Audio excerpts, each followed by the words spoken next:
नमस्ते और स्वागत है आप सभी का ध्याना टेल्स के एक नए एपिसोड में। आज हम बात करेंगे एक ऐसी परंपरा के बारे में जो हमारे पितरों को शांति और श्रद्धा से जोड़ती है, जिसे हम कहते हैं श्राद्ध। ये वो रस्म है जो हिंदू धर्म में पितरों को श्रद्धांजलि देने के लिए की जाती है। आइए समझते हैं कि इस पवित्र परंपरा का इतिहास, महत्व और कैसे यह हमारे जीवन को प्रभावित करती है।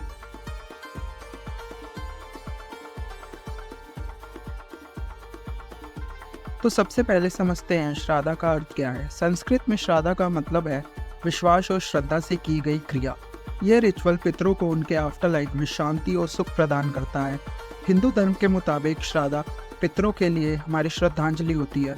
श्राद्ध को करने से हमारे पितरों हमसे खुश हो जाते हैं और उनका आशीर्वाद हमारे जीवन में सुख शांति लाता है। इस रस्म का सबसे विशेष समय होता है पितृपक्ष, जो हर साल शरद नवरात्रि से पहले आता है।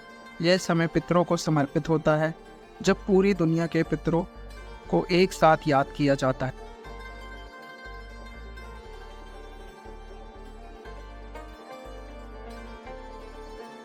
आपको ये जानकर रोचक लगेगा कि श्राद्ध की शुरुआत महाभारत काल से जुड़ी हुई है। कथा के अनुसार जब महाभारत का युद्ध खत्म हुआ तो पांडवों के वंशजों और महायोद्धाओं के जीवन का अंत हो चुका था।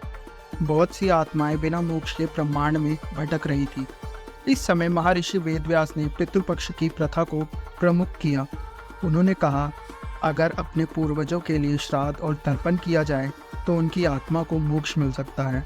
पांडवों ने अपने पूर्वजों के लिए श्राद्ध किया और उन्हें अपने पितृलोक का आशीर्वाद प्राप्त हुआ।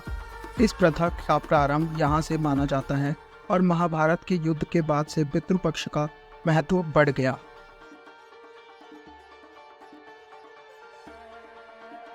इसी प्रथा से जुड़ी एक और रोचक कथा रामायण में भी मिलती है। जब भगवान राम वनवास में थे और उनके पिता दशरथ जी का स्वर्गवास हो गया था, तब भगवान राम अपने पिता का श्राद्ध करने के लिए गया नगरी गए थे। वहां उन्होंने फाल्गु नदी के किनारे अपने पिता का श्राद्ध किया और उन्हें मोक्ष की प्राप्ति हुई। गया नगरी आज भी श्राद्ध के लिए एक विशेष तीर्थ स्थल माना जाता है। वेदों में श्राद्ध का विशेष महत्व दिया गया है।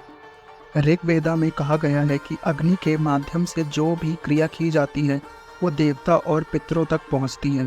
श्राद्ध में भी अग्नि का प्रमुख स्थान है, जिसमें हवन और पिंड दान किया जाता है, जिससे पितरों की आत्मा को शांति मिलती है। यही श्राद्ध का आध्यात्मिक महत्व है।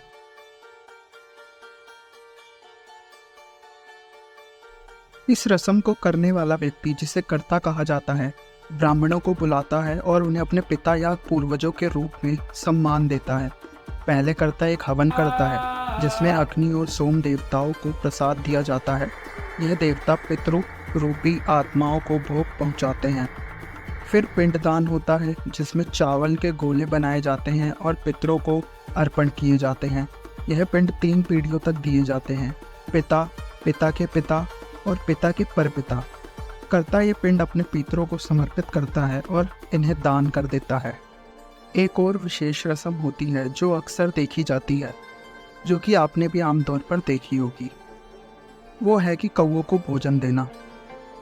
कौवे को हिंदू धर्म में पितरों के प्रतिनिधि माना गया है।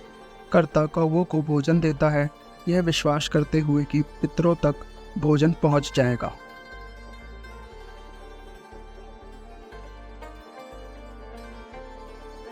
बहुत से लोग पितृपक्ष के दौरान विशेष तीर्थ स्थलों पर जाते हैं श्राद्ध करने के लिए। ऐसे स्थलों में सबसे प्रसिद्ध है गया, हरिद्वार, कुरुक्षेत्र और भी बहुत सी जगहें। इन जगहों को विशेष महत्व इसलिए दिया गया है क्योंकि यहाँ श्राद्ध करने से पितरों को बहुत शांति मिलती है और उनका आशीर्वाद वंशजों पर सदैव बना रहता है। आज के युग में भी श्राद्ध का महत्व कम नहीं हुआ है। यह सिर्फ एक रस्म नहीं, बल्कि हमारी अपनी सांस्कृतिक जोड़ों की प्रतिबिंब है। यह हमें याद दिलाता है कि हम अपने पूर्वजों के आशीर्वाद से ही आगे बढ़ते हैं। श्राद्ध करना हमें अपनी जोड़ों से जोड़ते हैं और हमारे पितरों का आशीर्वाद हमारे जीवन को प्रभावित करता है। तो दोस्तों, ये थी कहानी श्राद्ध की, एक पवित्र रस्म जो हमारे पूर्वजों के प्रति हमारी श्रद्धा और सम्मान को दिखाती है। आपको ये वीडियो कैसा लगा कमेंट करके ज़रूर बताइए। और अगर आपके मन में श्राद्ध से जुड़ी और भी कोई प्रश्न है तो हमसे ज़रूर पूछिए। मिलते हैं अगली बार एक नए एपिसोड के साथ। तब तक के लिए नमस्ते और सब्सक्राइब ध्यान डिटेल्स। Bye bye.